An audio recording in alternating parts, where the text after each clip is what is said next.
Hi అండి, welcome to our channel traditional రుచులు. ఇవాళ వీడియో ఏమిటంటే క్రిస్పీ కార్న్ అండి. ఇది చాలా సింపుల్గా చేసుకోవచ్చు. దీనికోసం ముందుగా స్టవ్ మీద ఒక పాత్రను పెట్టుకొని ఇందులో 1/2 లీటర్ వరకు వాటర్ని పోసుకొని 1 టేబుల్ స్పూన్ సాల్ట్ వేసుకొని వాటర్ని మరిగించుకోవాలి. వాటర్ మరిగిపోయిన తర్వాత ఇప్పుడు ఇందులో 2 కప్స్ స్వీట్ కార్న్ని తీసుకొని ఇందులో వేసుకొని మూత పెట్టేసుకొని ఉడికించుకోవాలి. మధ్యలో ఇలాగా ఒకసారి కలుపుకోవాలి.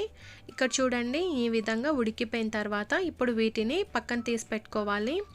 ఇవి పూర్తిగా ఉడికిపోవాల్సిన పని లేదు. మళ్ళీ వీటిని డీప్ ఫ్రై చేస్తాం కాబట్టి 80% ఉడికితే సరిపోతుంది. ఇప్పుడు వీటన్నిటిని ఒక బౌల్లో వేసుకోవాలి. ఇప్పుడు ఇందులో కొద్దిగా సాల్ట్ వేసుకోవాలి. ఆల్రెడీ స్వీట్ కార్న్ ఉడికేటప్పుడు మనము సాల్ట్ వేసాం కాబట్టి ఇప్పుడు చూసి వేసుకోండి. ఇందులో 2 table spoon corn flour, 1 table spoon బియ్యం పిండి, 1/2 టీ స్పూన్ వరకు మిరియాల పౌడర్ని వేసుకొని ఒకసారి బాగా కలుపుకోవాలి. ఇలా కలుపుకున్న తర్వాత మనకి వాటర్ అవసరం అయితేనే కొద్దిగా వేసుకోవాలి. ఇక నేను 1 టేబుల్ స్పూన్ వరకు వాటర్ని తీసుకొని కలుపుకుంటున్నాను. ఈ విధంగా వీటన్నిటిని బాగా కలుపుకున్న తర్వాత ఇప్పుడు డీప్ ఫ్రైకి సరిపడా ఆయిల్ని స్టవ్ మీద పెట్టుకొని వేడి చేసుకోవాలి. ఆయిల్ వేడైన తర్వాత ఇప్పుడు ఇందులో స్వీట్ కార్న్ని కొద్దిగా వేసుకుంటూ ఫ్రై చేసుకోవాలి. ఒకటేసారి అన్నీ వేసి ఫ్రై చేసుకోకుండా కొద్దిగా వేసుకుంటూ ఫ్రై చేసుకోవాలి. ఇక్కడ స్వీట్ కార్న్ను వేయించుకునేటప్పుడు అవి పేలుతాయండి. ఆయిల్ అంతా మన మీద చిట్లుతుంది కదా, అందుకోసం సేఫ్టీగా ఒక పాత్రని ఇలాగా అడ్డం పెట్టుకోండి. ఇక్కడ చూడండి, ఈ విధంగా ఇవి ఫ్రై అయిపోయిన తర్వాత వీటిని ఆయిల్లో నుంచి పక్కన తీసి పెట్టుకోవాలి. ఎక్కువసేపు టైం ఏం పట్టదండి, ఒక 5 మినిట్స్లో ఫ్రై అయిపోతాయి.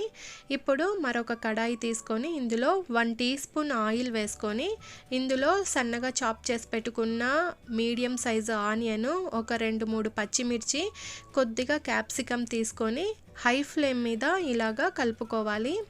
హై ఫ్లేమ్ మీద 1 మినిట్ పాటు ఫ్రై చేసుకున్న తర్వాత ఇప్పుడు ఇందులో 1/2 టీ స్పూన్ వరకు చిల్లీ ఫ్లేక్స్, 1/2 టీ స్పూన్ వరకు మిరియాల పౌడర్ని వేసుకొని 1 మినిట్ ఇలా వేయించుకున్న తర్వాత స్వీట్ కార్న్ని ఇందులో వేసుకొని హై ఫ్లేమ్ మీదే ఫ్రై చేసుకోవాలి. 1 మినిట్ పాటు వేయించుకుంటే సరిపోతుంది.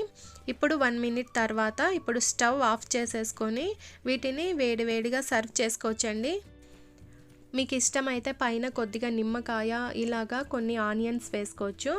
ఇక అంతేనండి. ఈ వీడియో ఎలా ఉంది? మీకు నచ్చినట్లయితే ఈ వీడియోని లైక్ చేయండి, షేర్ చేయండి, కామెంట్ చేయండి. అలాగే ఇటువంటి మరెన్నో రెసిపీస్ కోసము ఛానల్ని సబ్స్క్రైబ్ చేసుకోండి. Thank you for watching. Take care. Bye bye.